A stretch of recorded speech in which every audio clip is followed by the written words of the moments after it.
Dans les années 2030, l'accès à l'espace se démocratise. Sur Terre, des alliances étatiques aboutissent à la création de 2 consortiums mêlant acteurs publics et entreprises privées engagés dans une course aux ressources spatiales. D'un côté, la Circular Space Corporation, leader dans l'exploitation robotisée d'Hélium 3 sur la Lune, où elle a installé une base en 2034. De l'autre, PebbleX, spécialisée dans l'exploitation minière robotisée sur les astéroïdes.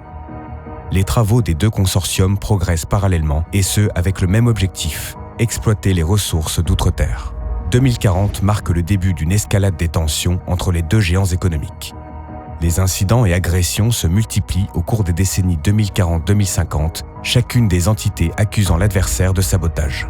Entre détournement de convois lunaires, piratage des IA commandant les robots de minage, intimidation et voies de fait par bombardement de déchets spatiaux, les dégâts sont pour le moment seulement matériels. En 2058, la Circular Space Corporation déclare unilatéralement la création d'une zone économique exclusive autour de la Lune. Le reste du monde s'insurge de ce déni d'accès. La construction d'une base lunaire par PebbleX quelques années plus tard accroît les tensions. La Lune devient le théâtre de plusieurs accrochages entre les représentants de PebbleX et de la Circular Space Corporation.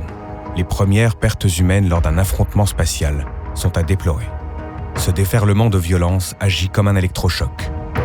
La désescalade est nécessaire pour maintenir l'activité économique spatiale et une relative stabilité géopolitique sur Terre.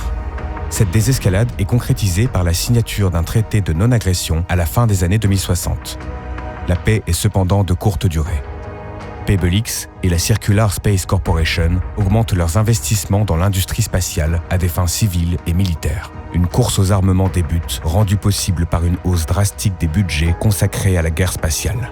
La Circular Space Corporation lance une opération de sabotage contre la base lunaire de PebbleX. C'est un échec. Humiliée, la Circular Space Corporation menace d'intervenir en cas de contre-offensive de PebbleX.